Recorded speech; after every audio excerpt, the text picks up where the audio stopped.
of conversation. You know, uh, some subway lines, below ground, may not be those expected. Except for a few little portions, the SIR, for example, is all open, so that's going to be very problematic. So, uh, uh, so all I would suggest is if you don't have plans to go out or whatever, just hunker down and try to dig out, which is what I'm going to stay.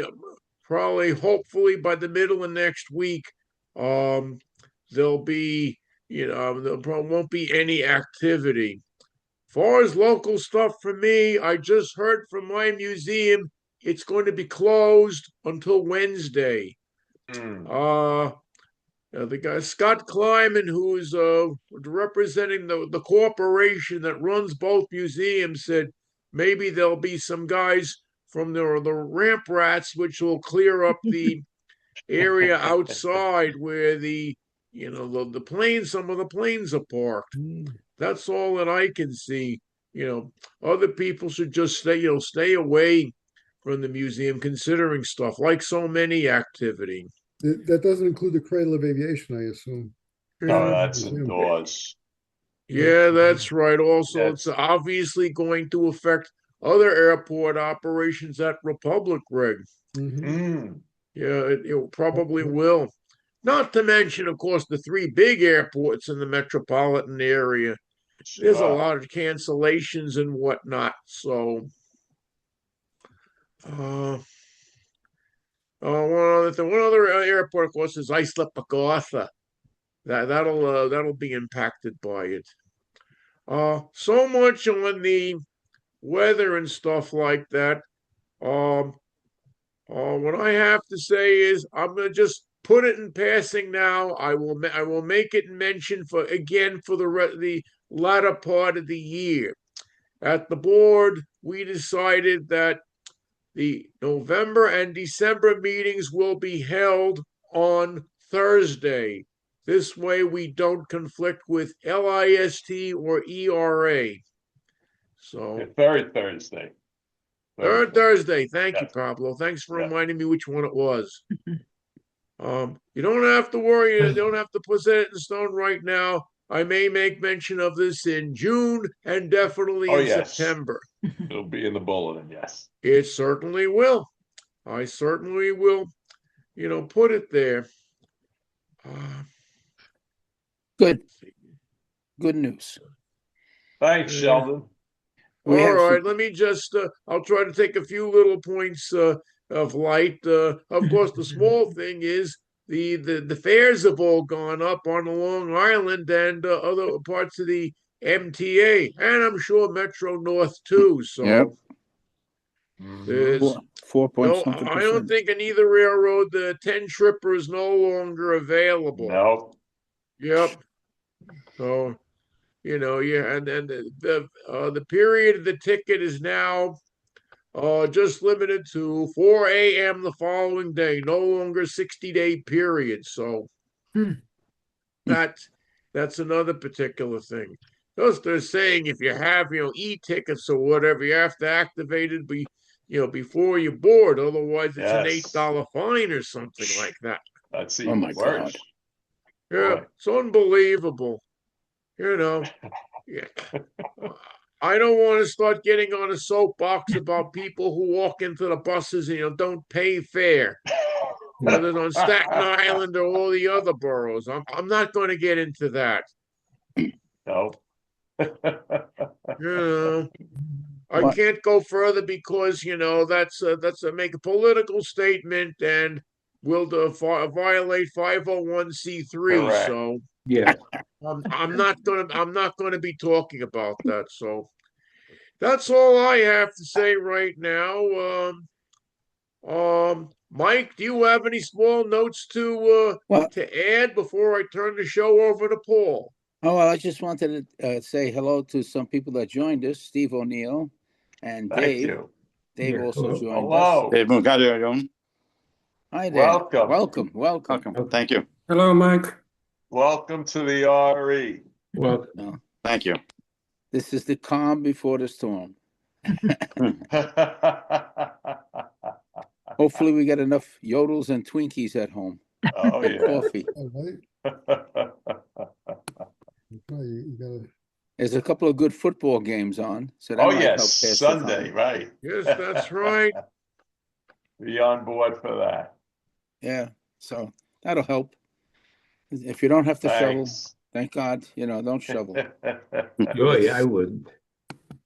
God. If you could avoid it. Yeah, we've been pretty lucky. Like we said before, we've been pretty lucky. So once in a while we get it. true. We get it once in a while. Yeah. So, we got to count our blessings. So, all right, that's it. I just wanted to welcome good people, Thank you. and Thank you, Mike. that's all right. And all right, so Steve, Okay, Cora. Okay, I did make you a co-host, so you have the ability to screen share. Okay, let me know when to press the share button. Okay, the first thing is you want just me to mute everyone or let them stay unmuted? What? No, let them stay unmuted, Oh, unless okay. there's- So Yeah. it is Okay. recording. So whenever you're ready to screen share, you can go ahead and do so. Okay, let's, I would recommend I'm that gonna do, the file you screen want to share. show is opened and then minimized before you press the screen share. Make sure to check the box for audio. And well, video. it's on. Oh, why is this? See if you have screen No. share. Okay, you're starting Yeah, screen it's- share. Oh, good. It started. Did you check the box for audio before you select it? Can everybody hear me? Yes. We can hear you, Hear you And loud and clear. but it's not. But I don't see the file to that you want to screen share. It says it started screen sharing. oh, but you don't see the Oh, there it goes. the There Devils it in Old is. Yeah, we Mexico? did. Yes. Thank you. Okay. Travels in Old Mexico. I see. Travels it. in Old Mexico. Yeah, Well, Travels next. Well, we could see it. Looks Okay, like you a can see it? first day issue. Yes. goody gumdrop. Thank you. And that cute little locomotive that I have there, you'll see more of that later. That was a little wood-burning steam engine in Progreso, which is the port of Veracruz. And I followed that around the yard until I got a good picture of it. It was being used as a switch engine. Oh, why isn't this moving?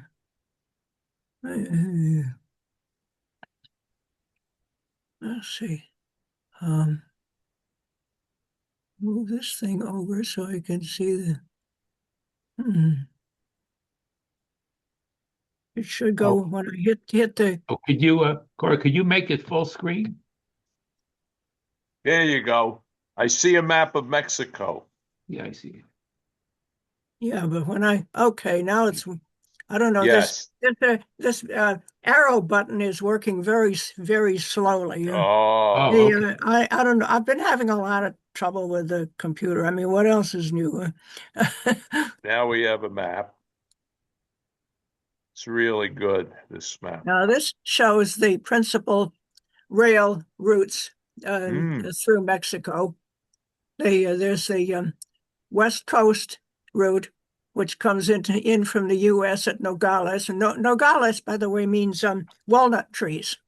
Oh. And there used to be a lot of walnut trees wild walnut trees growing in the valleys around there. Now, unfortunately, there's been a lot of development and there aren't really very many trees left.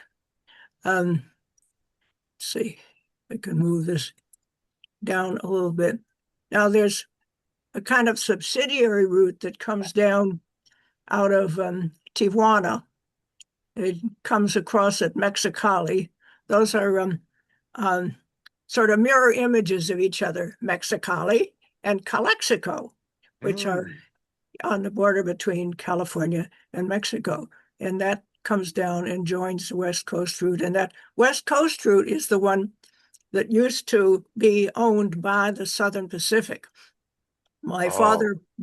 father worked for the Southern Pacific, and so he could get the um, passes for the two of us to take vacations together. And the other routes were not owned by the Southern Pacific, but we could still get guest passes. And the other principal route into Mexico was the one that came in at El Paso, Ciudad Juarez. And that was not owned by the Southern Pacific. That was owned by the National Railway, the Ferrocarriles Nacionales de Mexico. And you see that there's a little horizontal line here, and that's the one that starts at a place called Los Mochis, and that is the Copper Canyon route, which we never took. But that was and still is passenger rail along there as well as freight. Now I'll be showing you later on how they are now planning in the planning stages of bringing back passenger rail to Mexico. I just wish that we had as much, people with as much moxie as they do in Mexico. Claudia Sheinbaum, who's the president of Mexico, is very much in favor of this idea of bringing back passenger rail. Oh. Passenger rail ceased in Mexico in the 1960s. Then there's another route that comes down farther over on the Texas border. And according to this, there is no rail service or passenger service, at least between Laredo and the rest of Mexico. But that is where they're planning. They're planning to build a new passenger line coming in from Laredo. Wait a minute. How do I get? I want to go on to the next one.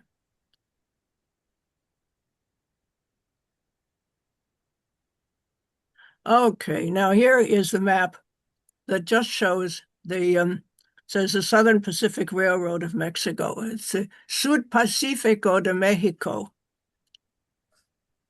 And that is the one that comes down from Nogales and goes down the west coast. That's a much more scenic route. The one that comes down from El Paso, you're going through a lot of desert. You're going through a lot of maguey plantations. Maguey is the plant from which you get tequila. And so you go through miles and miles of tequila plantation, maguey plantations. When you go down the West Coast routes, that's much more scenic. You're going through jungle, you're going through mountains. And when it reaches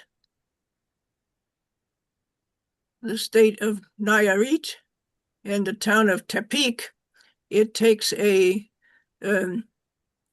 makes a 90-degree turn and goes across the mountains and going to Guadalajara. Now, all of these routes stopped at Guadalajara, and to go on to Mexico City, you had to change to another train. But Tepic, in the indigenous language, means something like rocky mountain. And that's exactly what it is. So at Tepic, Nayarit, you make this eastward turn and going across, and you go through a place called Barrancas, which means canyon. So you go through Barrancas and you go through all these canyons and come down to Guadalajara. Okay, now this is a picture that was taken by my dad. I don't know when. A picture of the San Diego and Arizona Railway. This was on the route coming down from Tijuana. And what's funny is that if you make this larger, you can read that sign.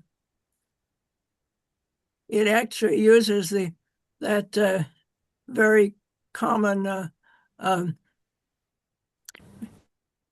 Mistial Tijuana, because it isn't Tijuana, it's Tijuana. Tijuana is named for one of the indigenous tribes. The Tijuan tribe has nothing to do with Tijuana. So this was, I always start to call it the SD and AE because that's what it ended up being, was the San Diego and Arizona Eastern. San Diego and Arizona Eastern was the SD and AE, but this was before it was extended, and it was just the San Diego and Arizona Railway. It says these cars, these gasoline electric cars were operated between the SD and A between 1919 and 1934. And the sign in the yard says, all trains for Agua Caliente and Tijuana leave from Union Station. This is just a slightly larger version of the same thing. And now this is going over to the other route into Mexico. Here's Ciudad Juarez. I must have taken this picture because if it doesn't have any attribution, it was usually taken by me. And some of them say taken by RMA, and RMA is my father, Robert Mitchell Angier. So it'll just say taken by photo by RMA. Well, this one I must have taken. And see here, this picture was taken by RMA. This was at Ciudad Juarez. These were passenger cars that would just ferry you across the Rio Grande.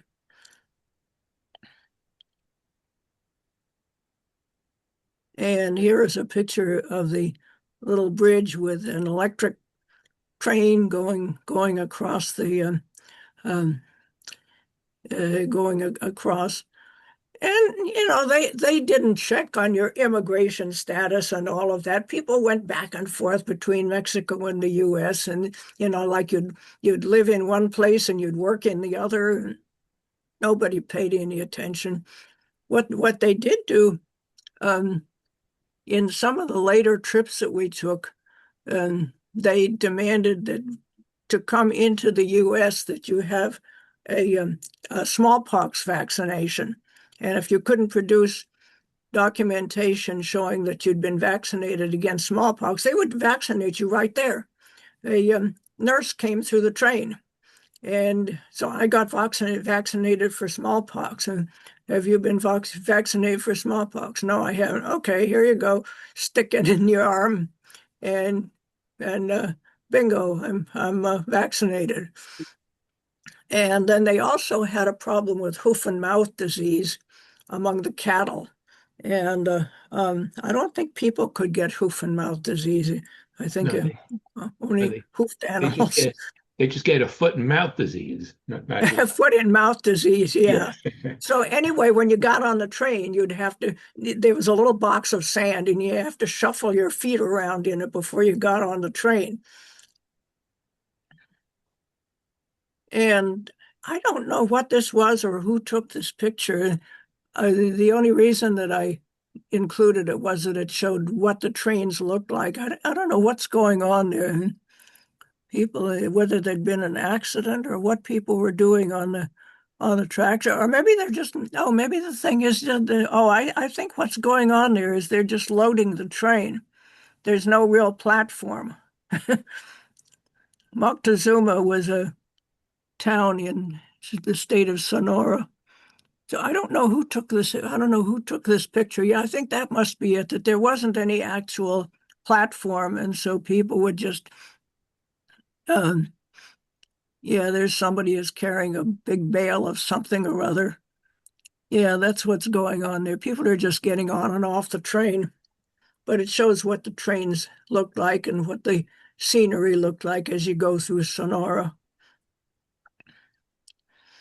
The first trip that I took to Mexico, my father decided that, I was 9.5 years old, and this was the first time I'd been in Mexico. So he decided to go all out and get a berth in a Pullman car. And the Pullman car that we were in on that first trip, it was named the Hermenegildo Galeana. I thought that was a wonderful name. I had no idea who Hermenegildo Galeano was. So anyway, I just recently looked him up, and he was a Mexican aristocrat who was one of the leaders of the Mexican Revolution in 1821, when Mexico won its independence from Spain. And I don't think he survived. I don't think he survived to the end of the revolution. That ended in 1824. They finally won their freedom, and so he was an aristocrat who, I think he may have actually been I read somewhere may have been of English extraction, at least for part of his ancestry. So that was who. Now today, if I'm with my digital camera, I would take a picture of the car. I'd take a picture of the name on the car, but I never forgot that name. Now, the Mexican railroads, they acquired a whole bunch of heavyweight steel Pullman cars from American railroads. And in the 1950s and 60s, Mexican railroads purchased 534 surplus heavyweight and lightweight Pullmans. And then they were operated by the Pullman Company. And so somebody has a website called the Pullman Project, where he's actually gone to the trouble of finding what the original names, the original owners, and the original names of these cars were. And it's indexed in two different ways. You can either look up the name, the original U.S. name, and see what name it was changed to in Mexico, or you can look it up under the Mexican name and find out what its original name was. So this is just a portion of the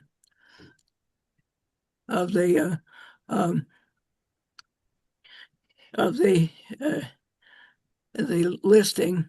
And according to this, now there are differences of opinion, but according to this, the Hermenegildo Galeano was originally owned by the C&O, and it was called the Marquis Lafayette. So I'm trying to find out more about the Marquis Lafayette. Why is it?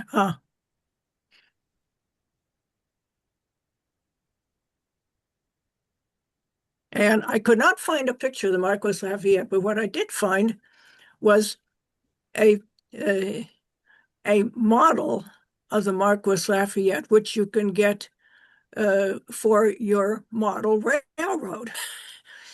And so it was a 12-1 Pullman sleeper, and that meant that it had 12 sections, which could be opened up and made into bunk beds, plus one drawing room.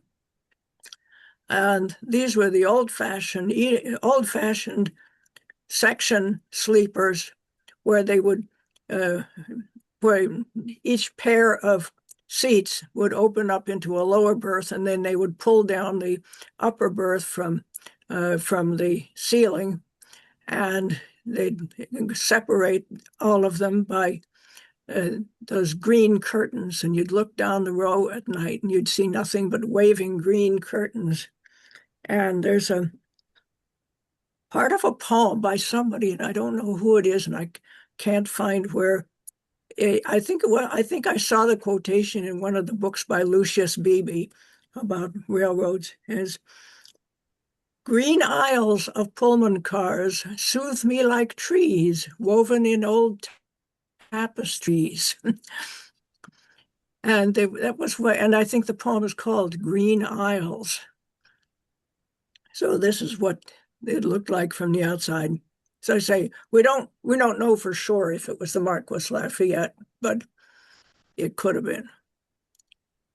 Now, they also, the Mexican Railways also commissioned cars that were built in the United States, but for the Mexican Railways. So this is coaches from American Foundry Works built for the Mexican Railroad in St. Charles, Missouri.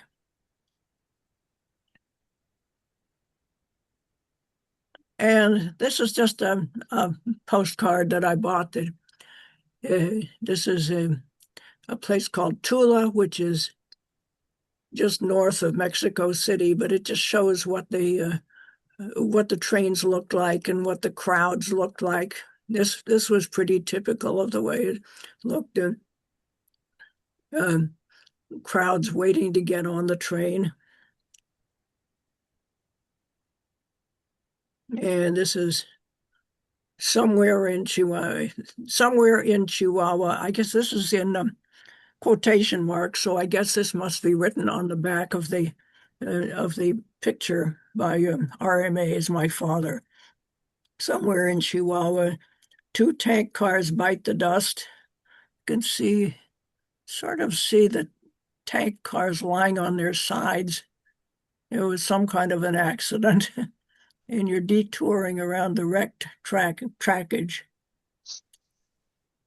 View from the back of the train, somewhere in northern Africa. Southern Africa. In northern Mexico. And neither of us was very good about documenting when these pictures were taken. So I can sort of see pictures that go together must have been from the same trip. And we weren't very good about putting dates or exact locations. And this is another view from the back of the train.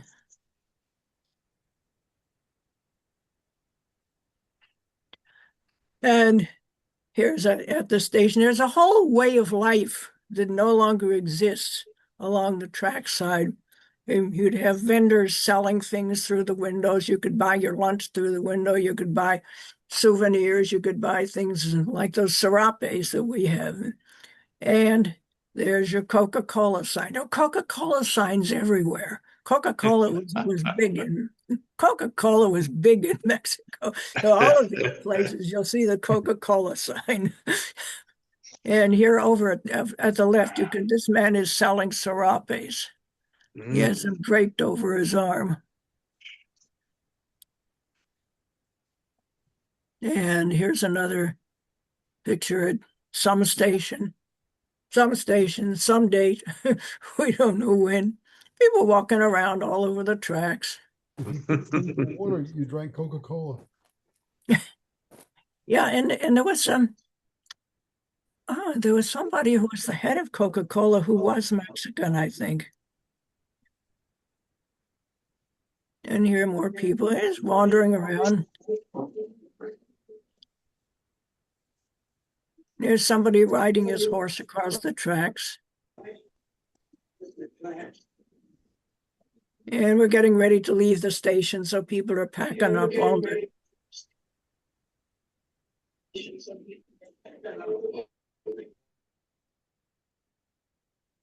Yeah, that track does not look in very good condition.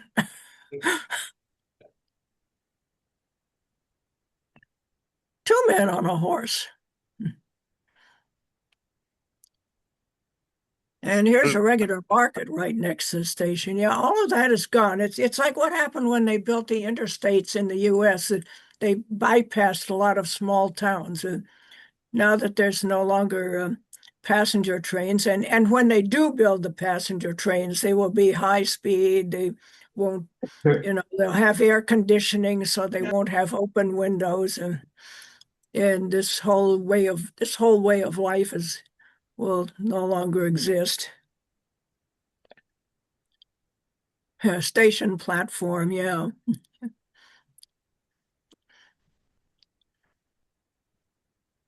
There's a pig. Pig is wandering around too. see what it can find. And in the background is, I don't know, I can't tell if that is electrical or if that is pulled by an animal. Whether it's pulled by a horse.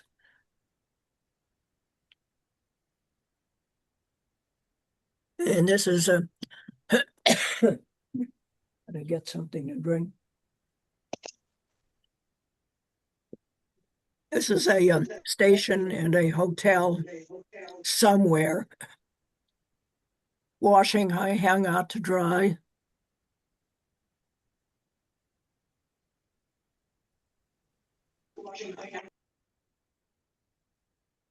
Ox carts.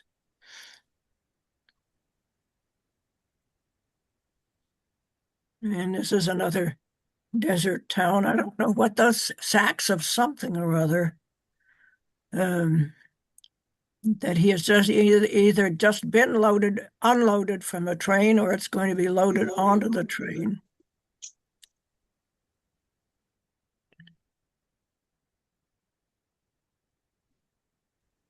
Oh, here's a maguey plantation. This is a picture that I took. Yeah, well, it says a picture that I shot from the train window. There were just miles and miles and miles of these maguey plantations. And maguey sort of looks like a sort of like a century plant. And from those, they make the juice for the tequila. Now, this is just a postcard that I bought that shows the place. I remember going through Empalme. Empalme means junction, and this is where the West Coast lines. Yeah, the Southern Pacific had a large maintenance facility here. Shopbuilding and roundhouse still exists, but that's not where they do their repairs anymore. They now do it centrally in Guadalajara. This is from the 1910s. Oops. And here's more trackside. Oh, that's my dad over there in the white shirt. He's buying something or other. I guess he's buying our lunch. We get our lunch, take it on the train. Here's a man. Yeah, you can see in the back it says SP, Southern Pacific or Sud Pacifico. You're selling holy images.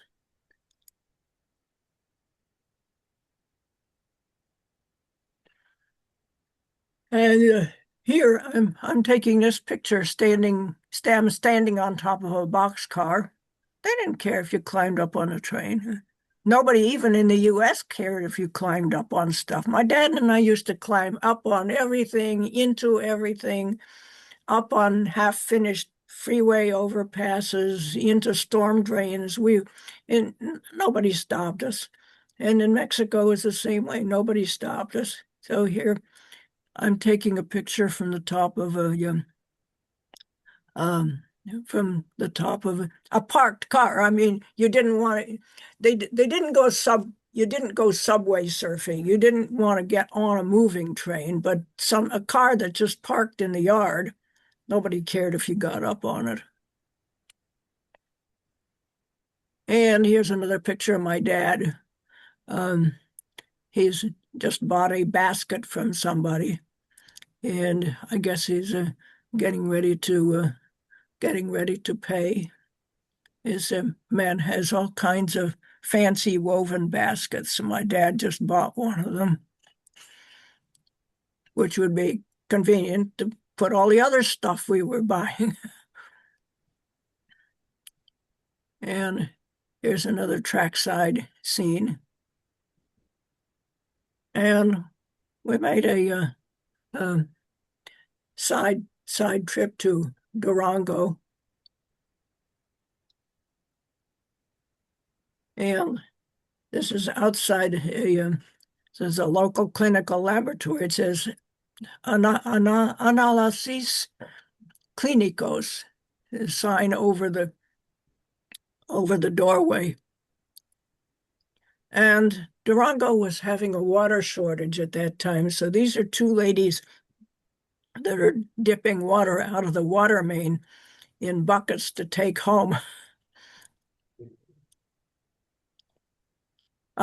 This is the one that I told you that the West Coast line would took a turn eastward to go to Guadalajara. Now, this is actually looking backwards. I was standing on the back platform. That was always my favorite place, whether it was in the US or whether it was in Mexico. Stand on the back platform and take pictures out the back. So this is near the town of Barrancas, and Barranca means a ravine, which is what this is. Here's the train station in Guadalajara. And now this was a postcard which my father sent home to my mother and wrote the comment on the back, train from Nogales to Guadalajara, only 12 hours late.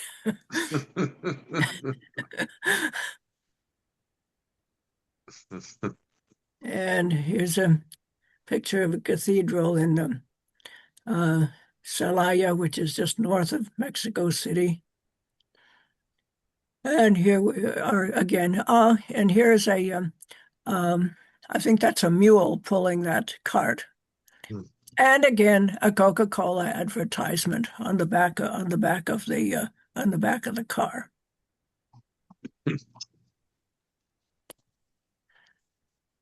And here's another postcard of people selling stuff through the windows. In Toluca here, you can see this couple. They have just bought a new plow and they're carrying it home.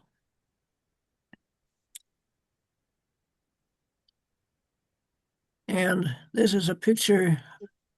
I guess I must have taken this picture from the Arco de Triunfo in Mexico City. And there I am at the age of 9.5 in front of the Arco de Triunfo. Later on, I'll show you a picture of me standing on the parapet up here with my hand on one of the giant carved heads. And again, they didn't care. You'd go inside. There was an iron stairway that went up inside this. And if you wanted to stand on the edge, that was your business. And here's my dad talking to the shoe shine man out in front of the Arco. Here I am. I think I was I'm slightly older in this. I'm 11 years old, and I have my hand up on one of the giant heads. And my dad is standing a little bit farther back taking my picture.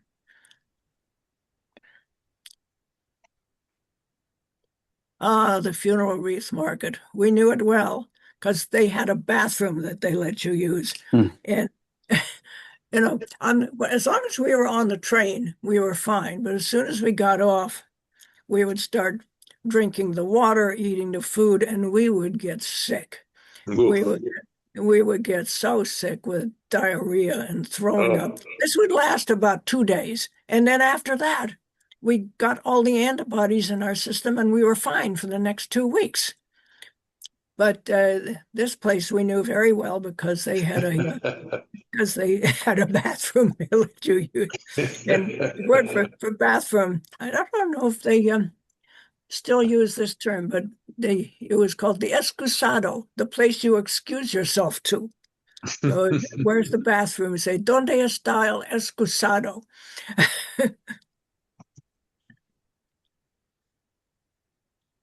And here's Mexico City. The Zócalo is the main square. And outside Mexico City are these pyramids. Now this is an old picture. This is a postcard, but it's an old postcard. And it's all of these native ruins they've been cleaned up. They've removed the weeds. They've made it all very civilized.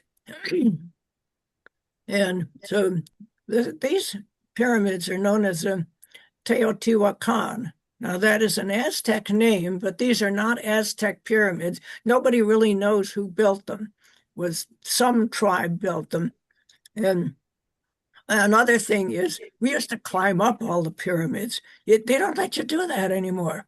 I was reading that this is partly to keep people from getting injured, falling off, but partly also to protect the monument itself, that it would damage the stone if they let people climb up. So they don't let people climb up the pyramids anymore.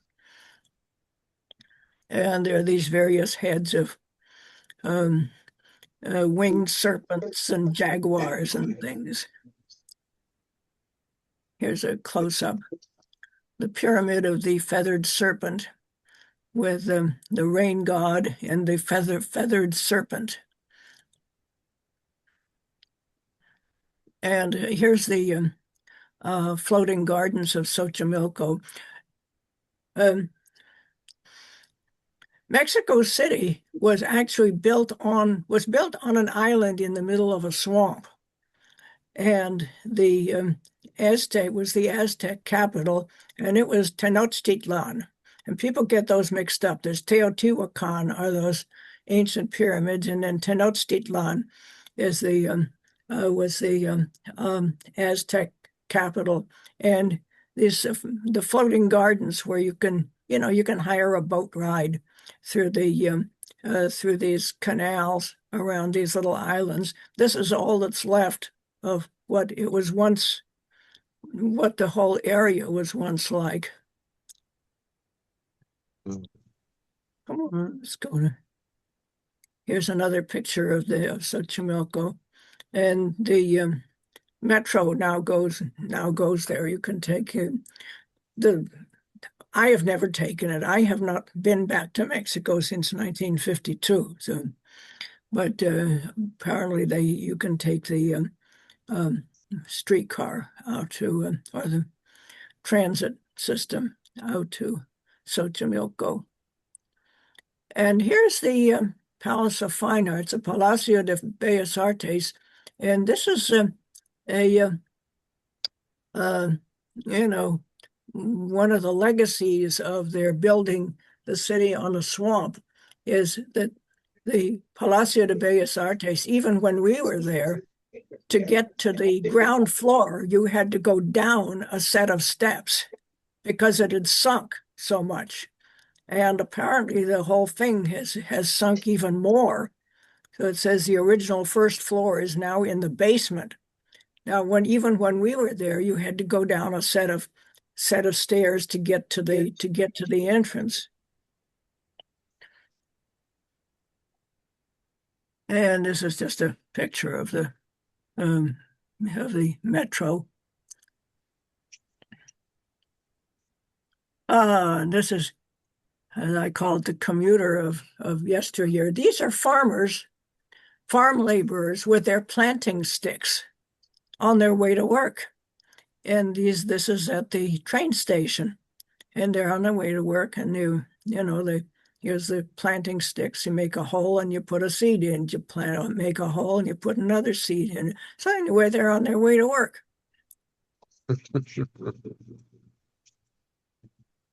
Now this is one of the trips that we took in Oaxaca, which is in southern Mexico. You go down south of Mexico City, and people think of the Mexican indigenous tribes. You have the Maya, you have the Aztec, and then in Peru you have the Inca. But there were dozens of different groups, and one of these was Zapotec. And then you also have the Olmecs, who came before any of these other tribes. And the Olmecs were the ones that left the enormous big heads, carved heads, like 10 feet tall, 10 feet in diameter, just huge heads that you find out in the jungle. And those were made by the Olmec people. And you get the Nahuatl. And so here's a map. You can see the relationship between these places. Here's Mexico City up in the upper left, Veracruz on the Gulf of Mexico. And in the state of Veracruz, one of the towns is Coatzacoalcos, Villahermosa, and then this goes up into the Yucatan Peninsula, where you have Merida is the principal city in Yucatan. And then south of Mexico City, you have Oaxaca, and then the farthest one is Chiapas. So I'll be showing you where we also visited Chiapas, which was quite an interesting adventure.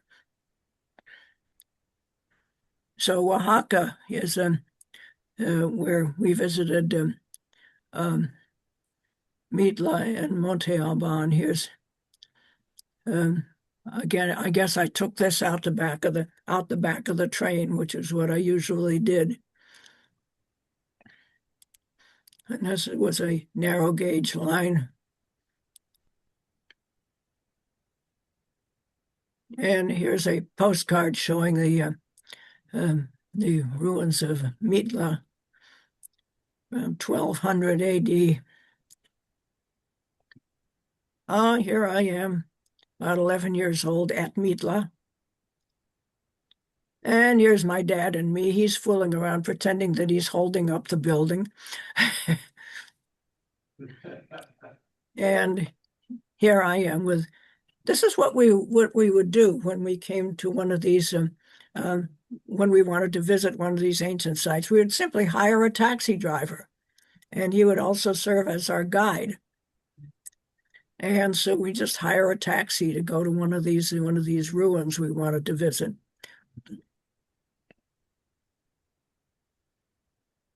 And this is Monte Alban. This was the other. There was Mitla and there was Monte Alban. Now, this is another adventure that we had. Ameca is just southeast of Mexico City. And there was a little train that went there. And the passenger car on the train was actually a boxcar with the doors open, and the inside there were benches around the edges, and some people would be sitting on the benches, and other people would be sitting on the floor, and the little boys were sitting in the doorway, dangling their legs out the door. And since we were visitors, they let us. They made room for us on one of the benches. And there were people sitting, women with their big, wide peasant skirts, sitting cross-legged in the middle of the car. That's another thing. If I'd had a digital camera taking pictures of everything, I certainly would have gotten a picture of the inside of that car. So all I have is just a picture of the outside. Then when we got to Ameca, yeah, I just wanted to show you this little map shows you. Here's Ameca. Here's Mexico City. Here's Ameca. And right next to it is an active volcano, Popocatépetl. And here in Ameca, here are men playing darts out on the street, and women going about their business doing errands. And then we went up we took a hike up into the mountain, and you could just barely see it in this picture, this peak here, that's Popocatépetl. And this is just a picture that I a picture that I downloaded showing what Popocatépetl looks like, and it is active. It has smoke coming out of the top. Now there's another volcano called Orizaba, which is farther south, and it is a dormant volcano. Popocatépetl is very much active, and Amecameca is right next to it. Then this is another trip that we took, where we went to Veracruz, and then we went to Merida, where we visited the Mayan ruins of Chichen Itza and Uxmal. Now, unfortunately, I don't have a font when I'm doing these captions. I don't have a font where I can write in the accents, because in Spanish, you actually, if the accent is not in a place where you expect it, they actually write the accent. There would actually be an accent, and that's pronounced Chichen Itza with the accent on the last syllable. And people always mispronounce it, say Chichen Itza. It's Chichen Itza. And here is an electric engine used crossing between Mexico City and Veracruz. It's very mountainous territory. And here Mount Orizaba is in the distance. It's the highest mountain in Mexico, 18,000 feet. Now, in some places, they use diesel engines. They were just bringing in diesel engines. And again, I don't know where this picture was taken. It says somewhere in the state of Veracruz. And here's somebody buying lunch through the window, loading baggage through the window. And this was somewhere in state of Veracruz. There's an old home up on a hill, postcard of Veracruz. And this is an example of why I never send unknown emails to the spam folder, because I never know what I'm going to get. Now, this is a picture that I have it up on my website of these street musicians. And I got a totally unexpected email from some man in Mexico who said, he wanted to use the picture. A lot of times people want to use my pictures for either a book they're writing or for their own website. And he wanted to use this. It was the only picture he could find of these jarocho musicians. This is a type of musician which is found only in Veracruz. And it's very typical, I thought, well, it's just one more mariachi group, but this is specific to Veracruz, and they play these small guitars that they look almost like ukuleles, and then they have the harp that stands upright on little feet, so I looked up all of this, and this is the music. They now play not so much on the street, but they actually play they play concerts. There's people playing this type of music, and it combines indigenous melodies, Spanish music, West African. So a lot of people, I guess, come in from the Caribbean. So they play this little guitar called a requinto jarocho. And then the arpa jarocho is the little harp. But, and their sound, and I don't actually know what they sound like. I guess, we took this picture, but, well, my dad took it, photo by RMA. But to me, it just sounded like more mariachi music.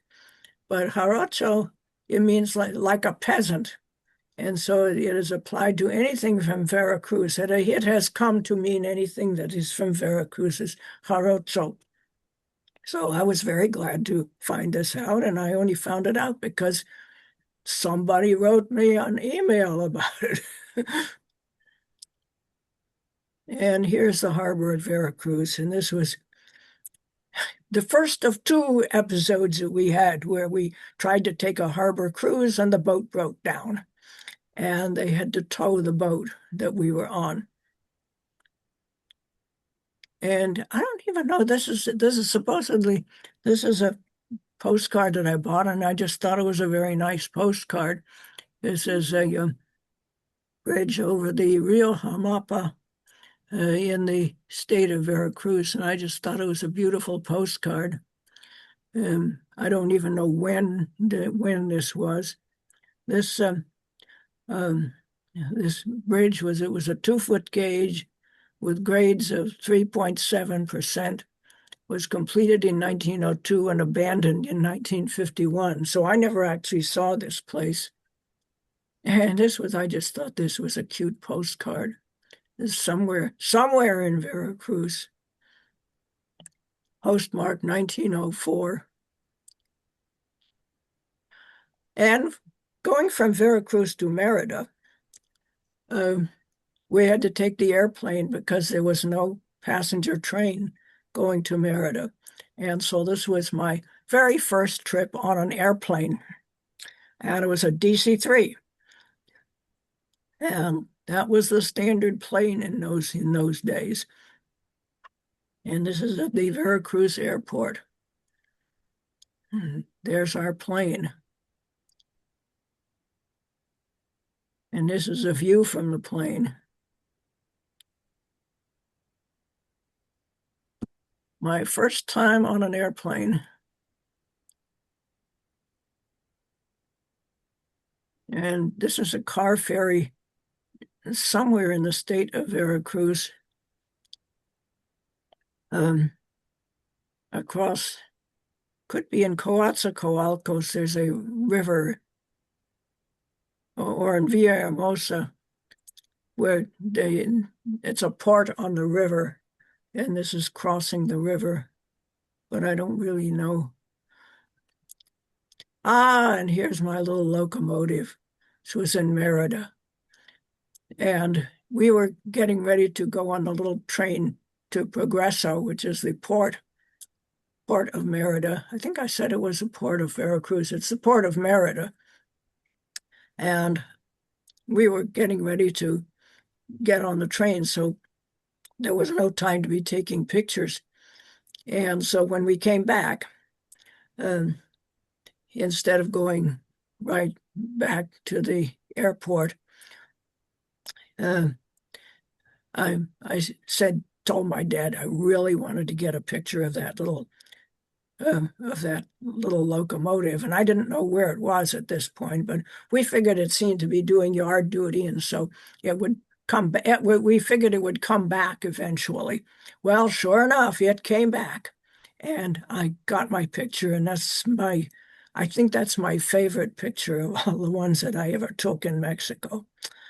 As that was old-fashioned, even for Mexico, because it was a little wood-burning locomotive, just doing its job. And here's the postcard of the port. And so here is Uxmal, which was a Mayan site. And you can see that there's stones lying around all over the place. And it's been cleaned up considerably since then. And here's another postcard of the ruins at Uxmal.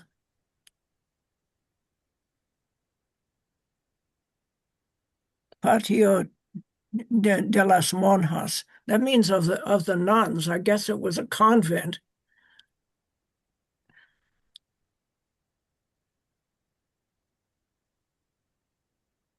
And then this is Chichen Itza. We visited there, but I didn't get any pictures, so that's why I include this postcard. And that round building is known as the Snail, El Caracol. And it has an interior staircase. It's a round staircase. Nobody knows, but it may have been used as an observatory.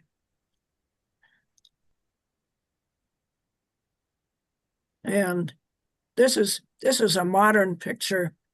Now that they've cleaned up the site, you can see there aren't all these piles of stone all over the place. And there's this figure in the foreground. It's called the Chakmul. Now, we don't really know what they called it. And these figures, where your figure is lying on its back with its knees up and then holding some kind of a bowl on its stomach that may have been used to put sacrificial offerings. And both the Mayans and Aztec sites have this figure, and we don't know exactly what it represented or what they called it. And Chakmul is actually a native word, but it's not what they called it. It's a native word that was applied to it by some of the modern explorers, and they didn't know what else to call it, so they sort of made up a name based on native roots. Now we get to the modern part.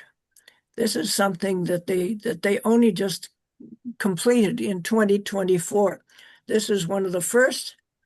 As I said, they want to restore passenger rail service all over Mexico.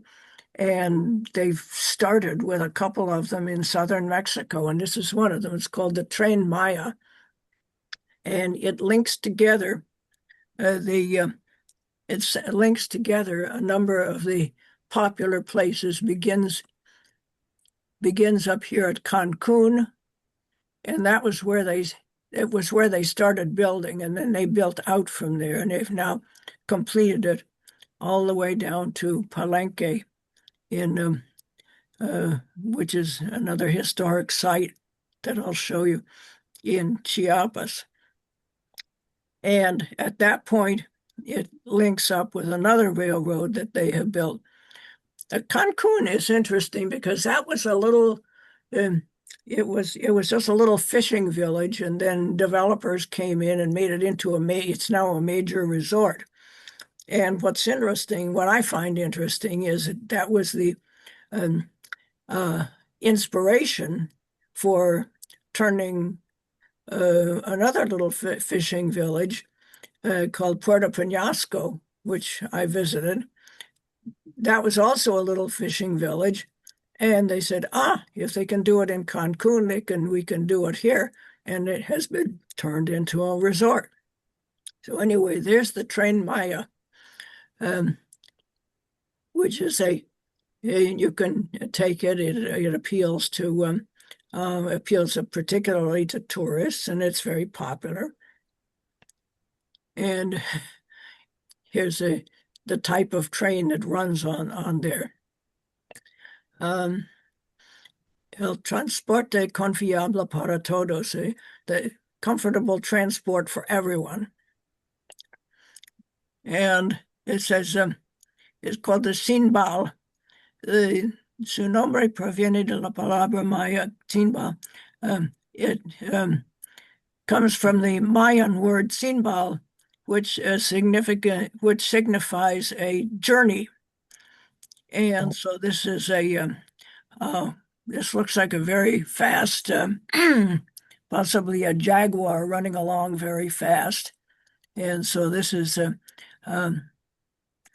fast journey that you can take. Now, this is the other one that they have built, which links up with the Tren Maya at Palenque. Here's Palenque, and it links up with what I just showed you, the Tren Maya. This is the Transoceanic Railroad, Ferrocarril Interoceanico, which goes across the Isthmus of Tehuantepec. And that it's interesting that this was when they dug the Panama Canal, when the French first started to build the Panama Canal. One of the places that there's a lot of argument over where they were going. They wanted to put a canal linking the two oceans, but they couldn't decide where to put it. And one of the places they could have put it was through Nicaragua, and this was one of the places that they could have put it was across the Isthmus of Tehuantepec. By the way, Tehuantepec means mountain of the monster, and the monster is usually regarded as being the jaguar, but you can't say the name of the jaguar, so it's just the monster. And Tehuantepec, that Tepec is the same. I showed you where there's a town called Tepic when you're coming down the west coast line, and Tepic is in that mountainous area. Well, apparently that word Tepec is a native word that means a rocky mountain. So this is the Isthmus of Tehuantepec, the hill of the jaguar. Now this is a proposal for where they want to build new passenger rail that essentially follows the same route. Not sure if they would use the rails or if they would build another fast rail next to the existing rails. They haven't really worked out the details yet. Here you have the line going down the west coast from Nogales, the central route coming down from Ciudad Juarez. And then they also want to have a line coming down from Nuevo Laredo. Let's make this smaller.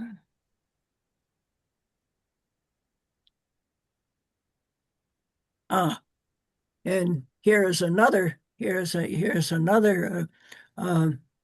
possible way of at least to start. At least the first ones that they want to start. The one from Nogales, it goes down through the west coast. But interestingly enough, this suggestion does not have one coming down from Ciudad Juarez and El Paso, but it has the second line would be coming from Laredo. And both would come to Querétaro, which is just north of Mexico City. That's a CDMX would be Ciudad Mexico.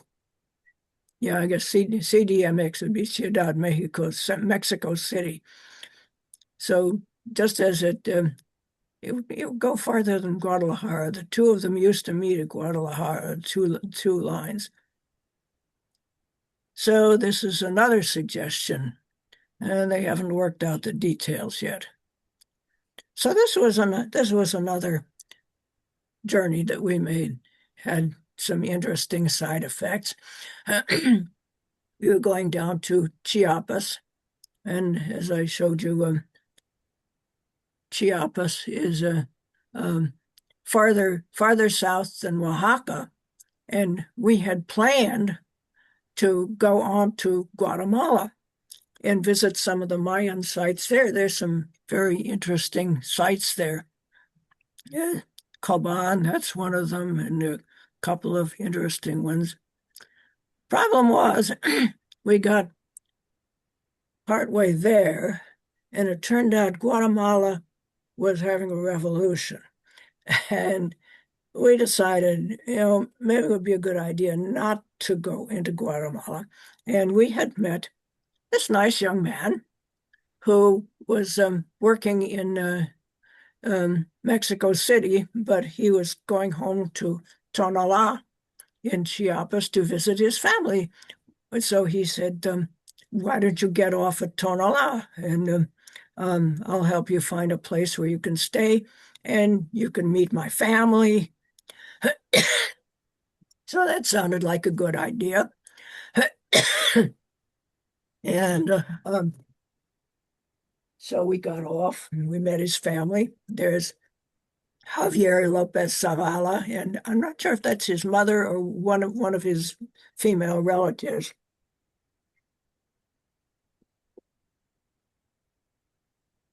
And that is me standing with them.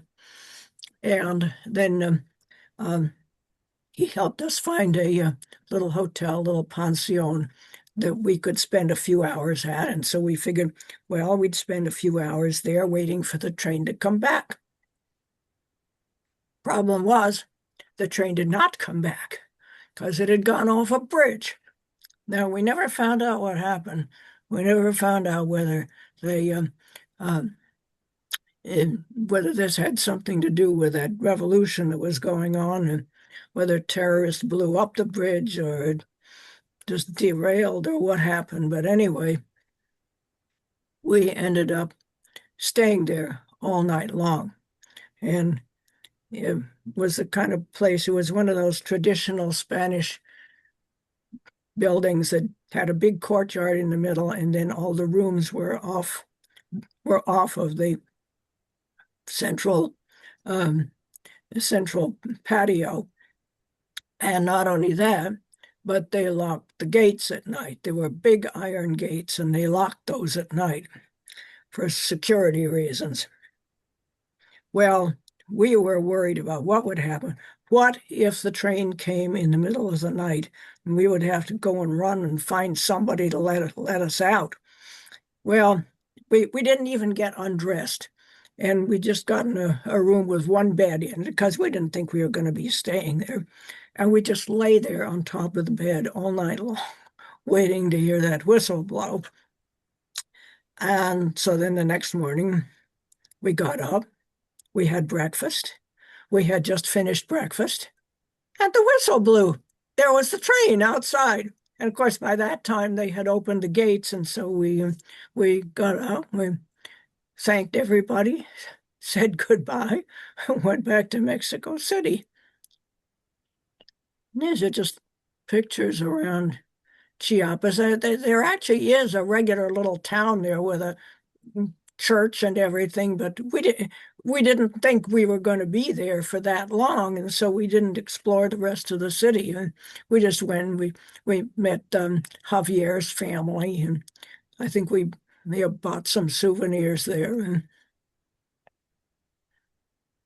okay, here we're getting on the train, and when the train's ready to go, the conductor will say, "Vámonos!" Let's go. Let's go. And I don't even know where this was or when this was. And there was this young man selling sugarcane. You'd buy a piece of sugarcane, you'd buy a section of sugarcane, and you could chew on it. It was nice and sweet. And so we got a piece of sugarcane from him, and then we posed for a picture with him. And here's a Coatzacoalcos, which is on the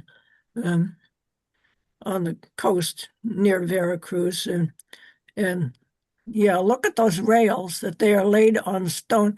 They're just stone slabs that the rails are laid on. A church in Coatzacoalcos.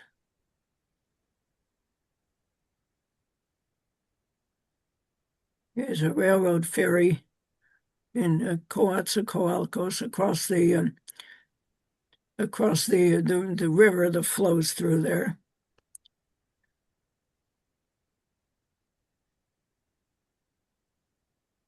These are pictures of the wars at Coatzacoalcos.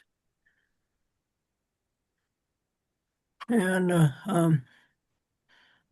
yeah, so in 1950, service between Mexico City and Merida was started in 1950. So I don't know, when we went to Merida, we had to take the airplane. So that was an adventure.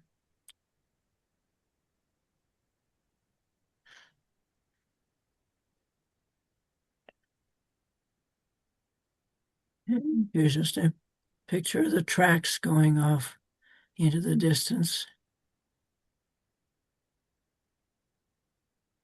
In Villahermosa, which is just south of Coatzacoalcos. And here's a farmer herding his pigs to the streets.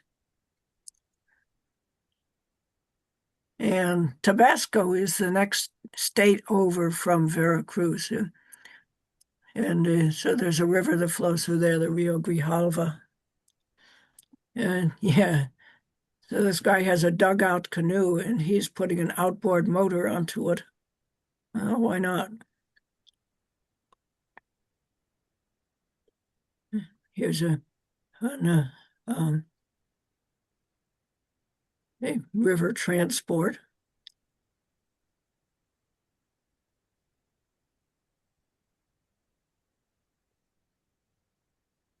Yeah, so this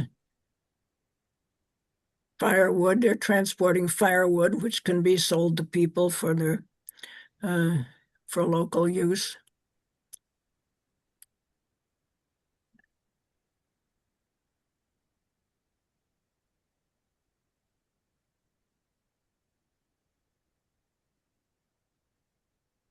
Yeah, these are all pictures taken by my father, and I don't remember actually being in Villahermosa myself.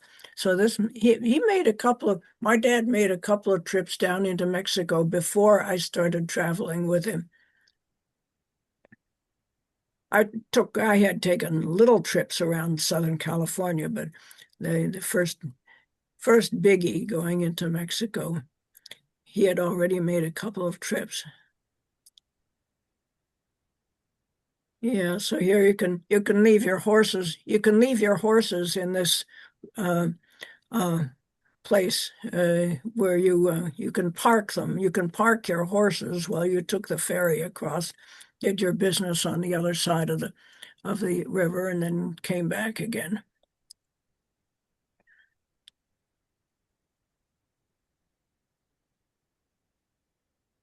And here's in Villahermosa.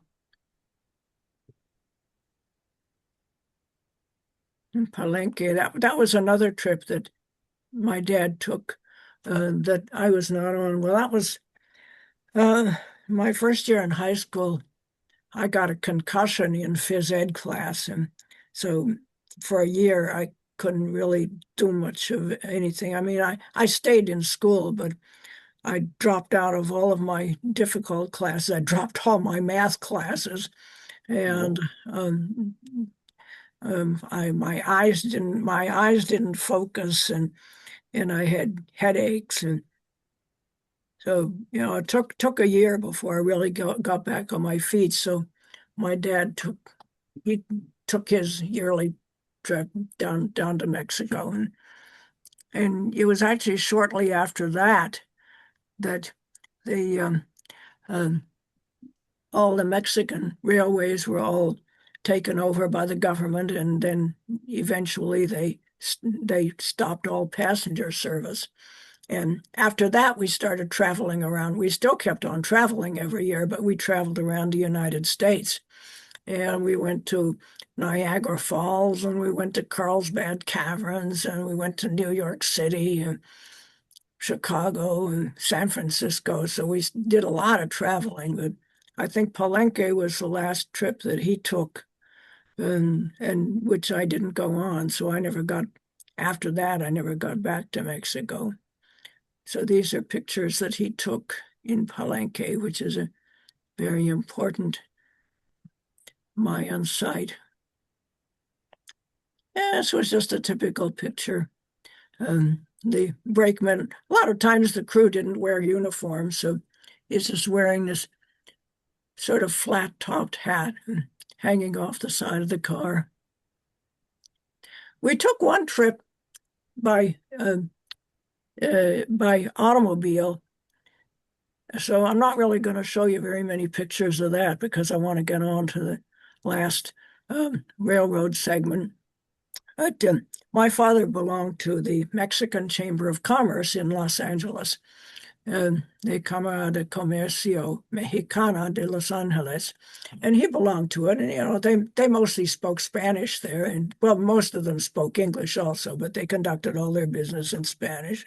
My father knew Spanish fluently, and so he belonged to the Mexican Chamber of Commerce. And one of his friends there, Senor Pingaron, I probably knew what his first name was at the time, but I don't remember what it was. I just knew him as Senor Pingaron.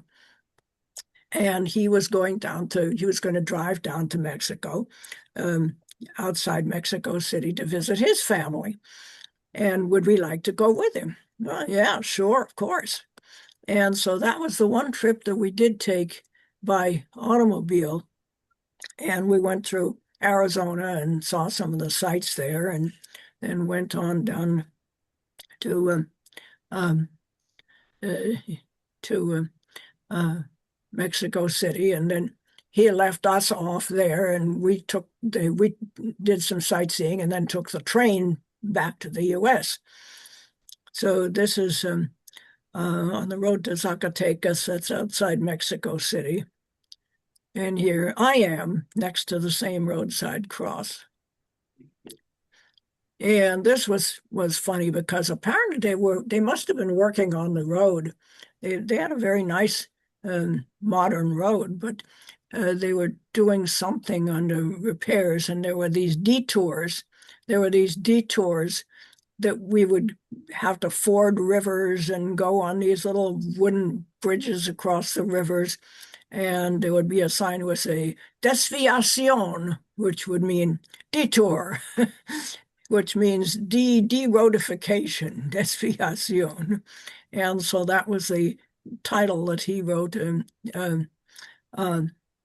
We go through jungles, and we went to little native villages and some big towns also.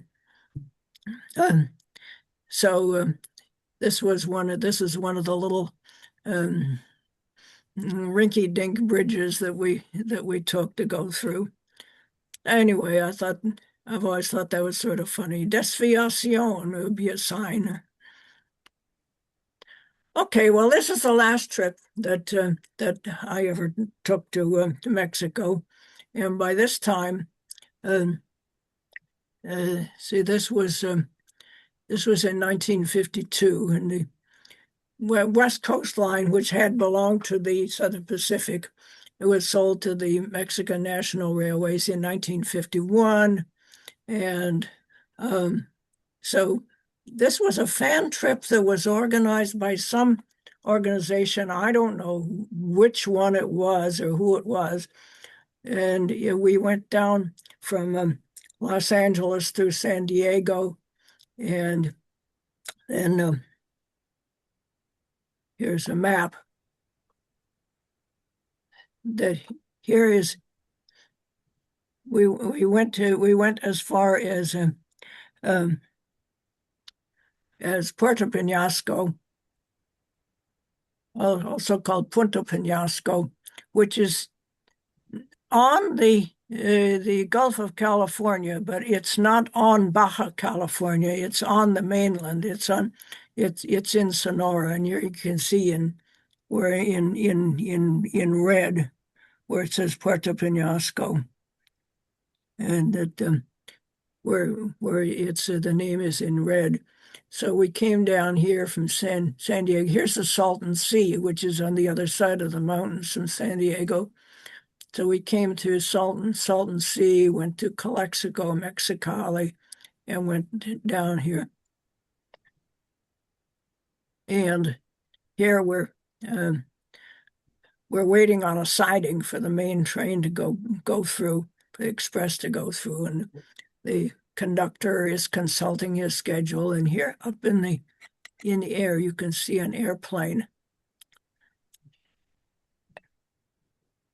And so we're standing around, we're at Salton, on the Salton Sea, and we're still waiting for the other train.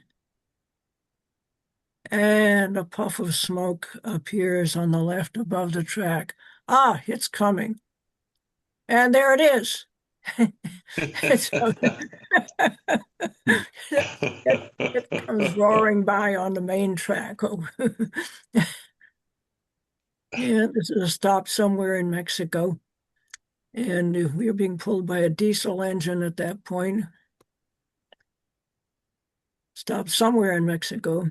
Oh, yeah, SCOP, Secretaría de Comunicación y Obras Públicas, and Public Works, Communications and Public Works. I guess that was the diesel that was pulling our train. And here was what Puerto Penasco looked like in those days. That was why I was talking about Cancun. I said that used to be a little fishing village, and then the developers came in and made it into a big resort. Well, the developers came in and bought up land here at Puerto Penasco, which means a rocky port at Penasco. Yeah. And they thought, well, if they can do it in Cancun, we can do it here. But this is what it looked like then. And this was the second time that we went out on a boat that had engine trouble and we had to be towed back into port. I told you the first time was in Progreso that we wanted to go out and see or no, that was in Veracruz. We wanted to see the harbor, and the boat broke down. We had to be towed in. Well, it happened here too. And it was a very stormy day, actually. And several boats were supposed to go out, and ours was the only one that did. And so we were towed in, and nobody got sick, but everybody was feeling a little bit queasy. And my dad and I walked back through town, and we stopped for lunch at this little place where we had baked beans. And the baked beans really that settled our stomachs. And baked beans, I said baked beans never tasted so good. Here's another view of the street. Here's a postcard of a street corner in Puerto Penasco. And take a look at this. Here's a little restaurant on the side here. Wow. Here's a later one, and there's a Coca-Cola sign. Same little shop. It has a Coca-Cola sign. And these are pictures of what it looked like then. And here we're being towed. There's a rope pulling us. And it was just really a rocky ride. There's the tow rope. And here's another one here. And once again, I'm standing on top of a railroad car taking a picture. There's a tank car. I guess my dad was standing down at the other end of it taking my picture. There I am standing on the end of the tank car. And there's a train next to it, and the engineer looks out and he sees that I'm standing there, but he doesn't care. Nobody cares. I want to be standing. By this time, I'm about 14 years old. This is what's there now. Look at that. That's what it looks like now. And these are pictures that I got from their advertising, where they're advertising condominiums on the beach. And here we're looking. This is from Google Street View, homing in on one of the resorts. And that's the end. Adios, amigos. Yes. Hard to believe it's 75 years ago. Yeah, that was fascinating. Yes, Yeah. it was. Amazing what time Sort does. of like a picture of a lost world. It's a lost world. Yeah. Yes.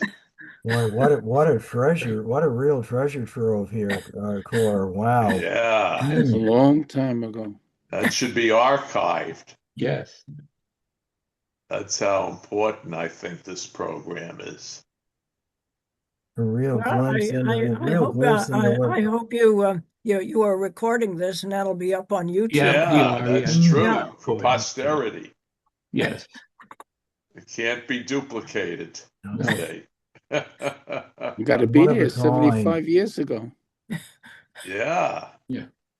That was the last time Cora was there, but the Yeah, first that time was was 80 the years last time ago. I was here in 1952. You wouldn't recognize the place today.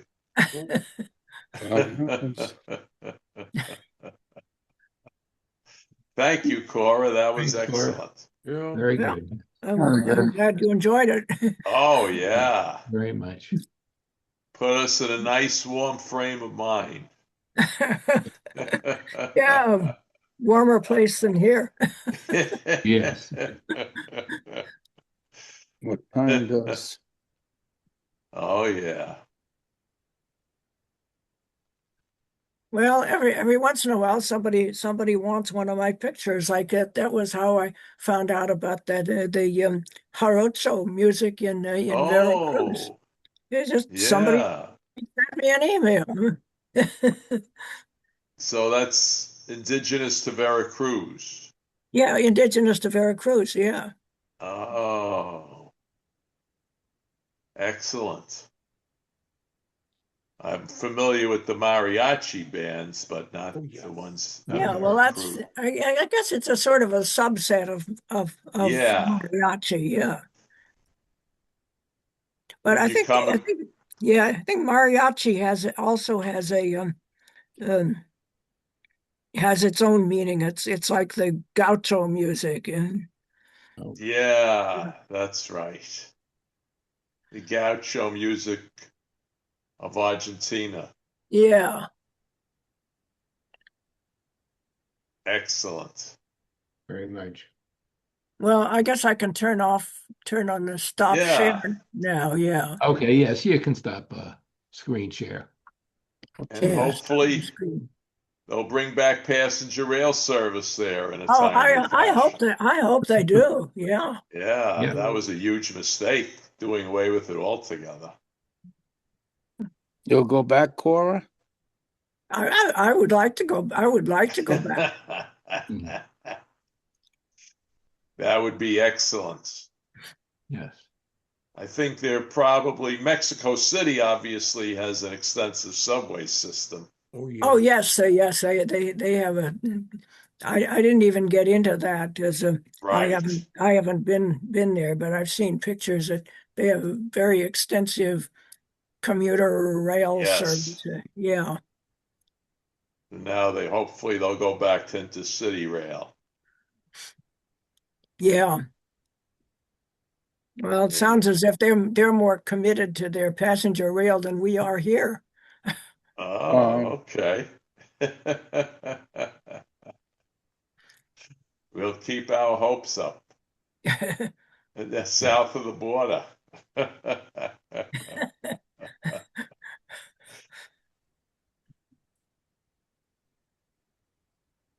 All right. Thanks, everybody. Thanks, everybody. Okay. Have a very good weekend and Good week. batten down the hatches. Yes.